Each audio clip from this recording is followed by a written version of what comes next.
5 महीने का गर्भ है, खुदा न खास्ता अगर ये लात कहीं जोर से पड़ गई होती तो जो कुछ इसके साथ हुआ होता है, इसे बचाता कौन और इसको न्याय देने वाला कौन था? क्यों थे ये सड़कों पर? सड़कों पर कानून की व्यवस्था नहीं खराब कर रहे। 15 दिन पहले इनके मोहल्ले में 3 शराब की दुकानें खोली गई। मैं इन्हें जानता भी नहीं था। इन लोगों ने आंदोलन किया, मुझको फोन किया, मैं जाने में अवॉइड कर रहा था। एक महिला ने मुझको कहा योगी जी लखनऊ चले गए तो हम लोग अनाथ हो गए। मैं भाग के गया। यही भाषा थी कि योगी जी लखनऊ चले गए तो हम अनाथ हो गए। मैं भाग के वहां गया। मैंने एसडीएम को बुलाया, जिला आबकारी अधिकारी को बुलाया और तीनों लोगों 500 नागरिक थे, उनके बीच में समझौता हुआ। शराब की दुकान खोलने का नियम बहुत साफ है। आवासीय बस्ती के 50 मीटर के भीतर शराब की दुकान नहीं खोली जा सकती, नहीं खोली जा सकती, नहीं खोलने देंगे। और दूसरा नियम बहुत साफ है, जब भी आपको दुकान खोलनी है आपको मुनादी करानी पड़ेगी, नागरिकों की सहमति लेनी पड़ेगी। आप बिना मुनादी कराए नागरिकों की इच्छा के विपरीत दुकान खोलोगे तो हम रोकेंगे, क्योंकि हम नागरिकों के प्रतिनिधि हैं, कानून के रक्षक हैं। और कानून ये कहता है कि आबादी के 50 मीटर के अंदर कोई शराब की दुकान नहीं खुलेगी और नागरिकों की मुनादी और नागरिकों की सहमति के बिना कोई शराब की दुकान नहीं खुलेगी। और इसलिए 15 दिन पहले तय हुआ कि तीनों दुकानें बंद हो जाए। बंद भी हो गई। यही नागरिकों का गुस्सा है। 15 दिन से दुकान बंद थी, 5 दिन से बियर की दुकान कैसे खुली? एसओ चिलवाताल की जिम्मेदारी कौन तय करेगा?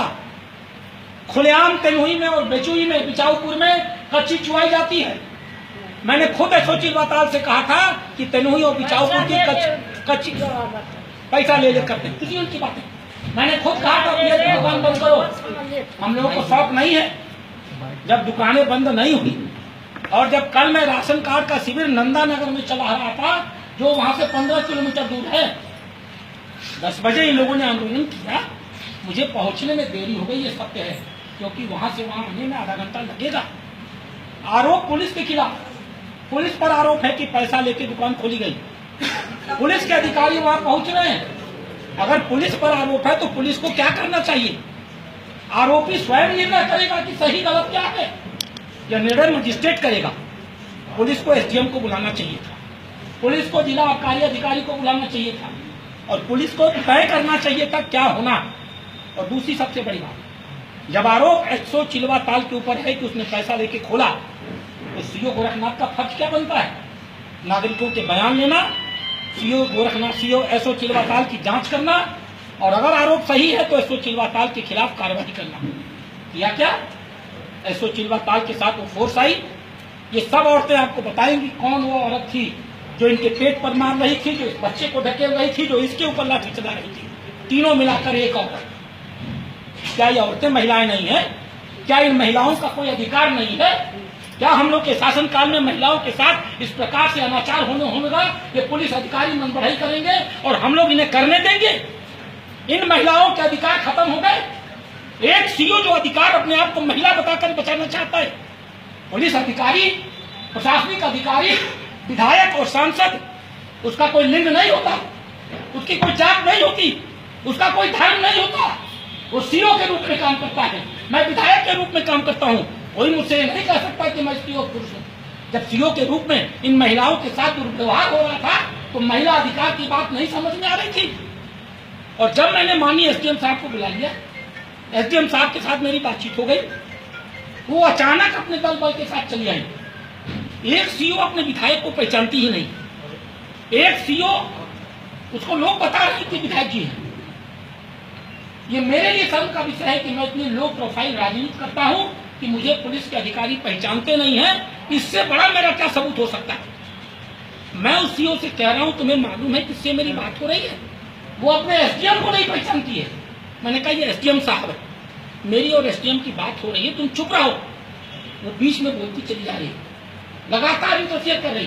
तब मैंने कहा चुप रहो, तुम इस बर्बादी की जड़ हो, बर्दाश्त की एक सीमा होती है। गोरखपुर का माहौल नहीं बिगड़ेगा। मैं एसडीएम से बात कर रहा हूं, मैं सिर्फ एसडीएम से बात करूंगा और किसी से बात नहीं करूंगा। क्या गलत फल है? एसडीएम क्या अधिकारी नहीं है? एसडीएम एक मजिस्ट्रेट रैंक का अधिकारी है ना। एसडीएम का रैंक और सीओ का रैंक दोनों में बहुत अंतर है। क्या ये नियम नहीं है कि आपका कोई सीनियर संवाददाता मुझसे बात करता है तो आप बीच में बोलते हैं क्या? अगर एसडीएम मुझसे बात कर रहा है तो सीओ को बीच में टांग अड़ाने की जरूरत क्या है? मुझे इस बात का दुख है दोस्तों। मैं आप सबका बहुत सम्मान करता हूँ। पिछले 24 घंटे में पूरे देश में मुझे गुंडा और बदमाश विधायक बना करके रख दिया गया। ये महिलाएं जिनके साथ अत्याचार हुआ, इन्हें कौन दिखाएगा? इन्हें देश के सामने कौन ले जाएगा?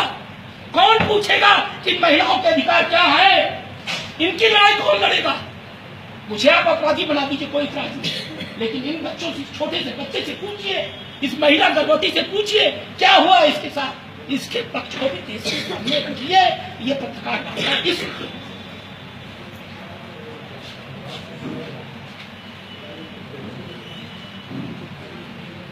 और आप जो पूछना चाहें पूछिए।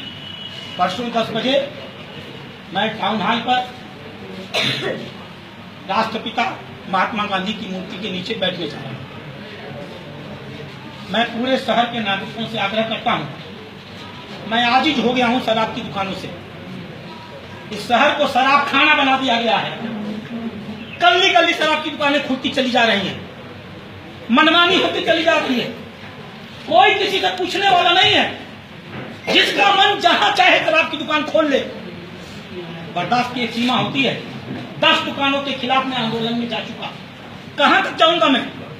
इसलिए मैंने तय किया 10 तारीख को महात्मा गांधी जी की मूर्ति के नीचे मैं बैठूंगा और गोरखपुर के सभी नागरिकों का आह्वान करता हूं, जिनके जिनके मोहल्ले में ऐसी गैर कानूनी शराब की दुकानें खुली हैं, जो आबादी के 50 मीटर अंदर हैं, या जिनको खोलने में नागरिकों की सहमति नहीं ली गई है, वो अपने प्रतिवेदन दस्तखत करा के मुझे दें। मैं उनकी सामूहिक लड़ाई लड़ने जा रहा हूं।